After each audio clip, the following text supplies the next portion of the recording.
Hello everybody, you're welcome back again to the Reggae Appreciation Society. The sound system is one of the greatest cultural innovations of the 20th century. In Jamaica, it transformed music from something enjoyed at home alone into a powerful and communal experience that neighbors or even strangers all enjoyed together as one. This urban phenomenon first sprang up in Jamaica at the beginning of the 1940s. Not many people could afford gramophones or record players. So those who could would sometimes set up their equipment outside so their neighbors could come around and share in the fun. This grew into a nationwide and eventually global movement. The very first place outside Jamaica to have a sound system of its own was none other than Great Britain. And just like back home on the island, it would fill a crucial role as one of the pillars of reggae music. In the 1960s and even 1970s, the media wasn't paying any attention to that sound, as it was deemed to be ghetto music.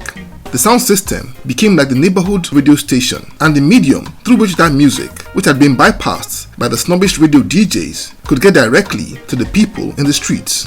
It also became like the record labels for the ghettos, as music, which the big record companies wouldn't touch, would be recorded and pushed to the eager audiences at the sound system dances, effectively creating underground kings who were unknown in the mainstream but were royalty in the hood. The British sound system movement in fact became so powerful and loaded with talent that by the 80s they could command the same level of respect that Jamaican outfits even enjoyed, and eventually would spawn a whole generation of superstar dancehall DJs and toasters that became some of the biggest icons of the 20th century. It's been way overdue, but let's take a look at the history of the UK sound system scene. Now this story begins with a large wave of immigration by Caribbean people to Great Britain after the Second World War, a phenomenon referred to nowadays as the Windrush generation. These immigrants settled in inner cities around the country and within a few years had formed thriving communities.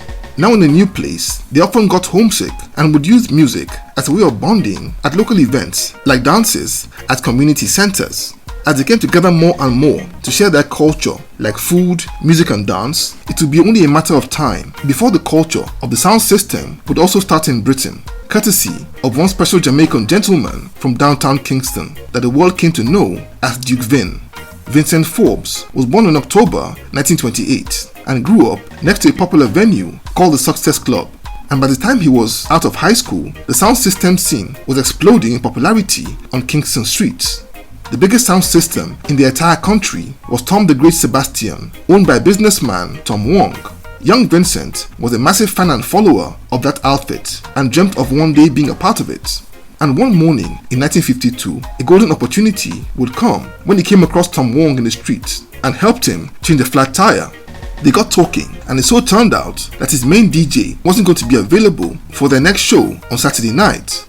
So as the story goes, young Vincent was invited to come over that weekend to fill in for that DJ, and his performance really pleased the crowd on that evening.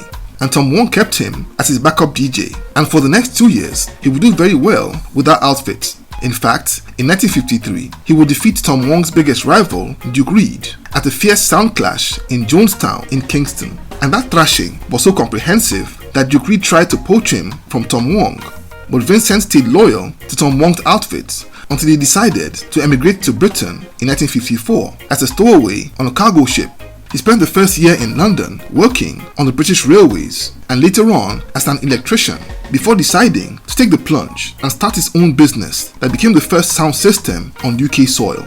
Drawing heavily on his experiences working for Tom Wong and battling the likes of Duke Reid, he staged his first event at Brixton Town Hall in 1955, and it was a roaring success that led to a slew of other massive events all over the city. His example soon inspired others to start sound systems of their own, and in 1956, Duke Vin held the first sound clash against rival outfit Count Sokol.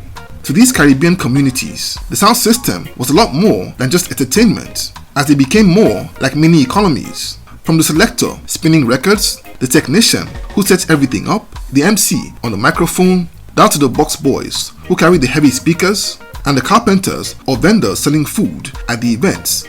Everyone in the community had a chance to eat, courtesy of the sound system. By the 1960s, it had become even more widespread across London, with outfits like Freddie Cloudburst and Barry Sly Rocket leading the charge. From out of such outfits, a guy called Lloyd Blackford would emerge. He had moved to Britain in 1962 at the young age of 17, and he would cut his teeth as a selector with various outfits before establishing Sir Coxsone International in 1969, which he named after legendary producer and sound system owner Clement Coxsone Dodd. He quickly gained a large following and got a residency at the famous London nightclub called the Roaring Twenties. He would gain a reputation for always playing the latest in records and dub plates from Jamaica and staying on top of all the trends from Backyard. And like his idol Coxsone Dodd, he also branched out into the record business as a producer and inadvertently created the subgenre of reggae called Lovers Rock when he released a song called Caught You in a Lie by a teenage singer called Louise Mark. Around the same time Lord Coxsone was starting out, ska and rocksteady had given way to reggae and its heavy Rastafarian themes, and sound systems became the medium through which that sound began to permeate Great Britain. And that new wave brought a new whole set of superstars, and one of them would emerge brightly in the person of Jah Shaka, a firebrand Rastafarian that took his stage name from an 18th century Zulu warrior and king, and quickly amassed an incredible following around the country. By the mid-1970s, every major city in Britain had a sound system representing, especially after the 1973 Notting Hill Carnival, which incorporated reggae sound systems for the first time and exposed that culture to an even wider audience. It would resonate heavily with the younger generation, who were then disillusioned with what was a very unstable time in Great Britain. That underground scene would attract lots of youngsters who would all gravitate to different crews, and by the very end of the 70s, the sound system scene would hit its golden era with hundreds of outfits at the very peak of their powers, holding nationwide tours and feisty colorful sound clashes. The recordings of these events on cassettes not only circulated locally but found their way abroad to listeners as far away as Japan, spreading UK sound system popularity even more than ever thought possible. The rivalries between these sound systems and their crews would sometimes lead to confrontations, with certain crews like the Brixton-based Small Axe sound system led by a tough guy nicknamed Kitty Axe. And from this environment of intense competition that ace outfits like Channel 1, Fat Man Hi-Fi and Saxon International would emerge. Channel 1 had been originally formed in the 1960s by a Jamaican immigrant named Bailey, but in 1979 his sons Michael and Trevor Bailey took it over and renamed it Channel 1 in honor of the popular Jamaican recording studio and label of the same name. It became very popular and influential and is still going strong today.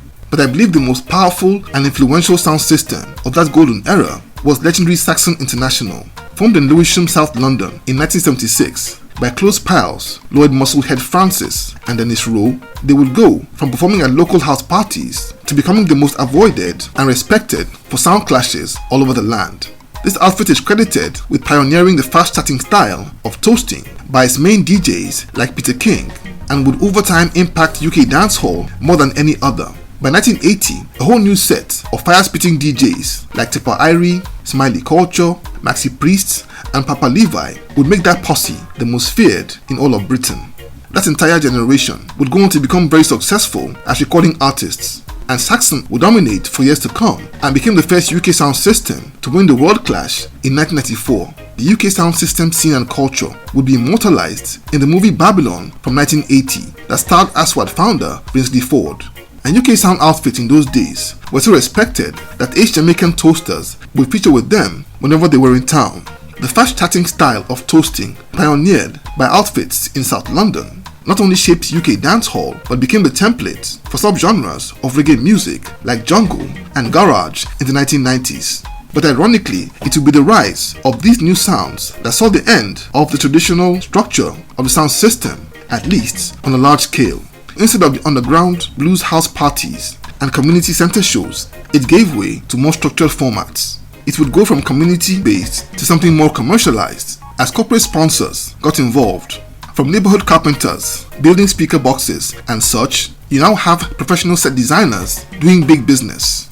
It almost got absorbed by the rave scene with dance music, but thank goodness its original spirit still lives on in pockets of culture like the annual Reggae Land Festival at Milton Keynes or the good old Notting Hill Carnival, where the OG sound systems will keep doing their thing for a long time to come. It may have changed a bit and gone mainstream, but one thing is for certain, the UK sound system will never die. So there you have it. Thank you for watching this video today. Please leave a like, subscribe, and until next time, Jah bless.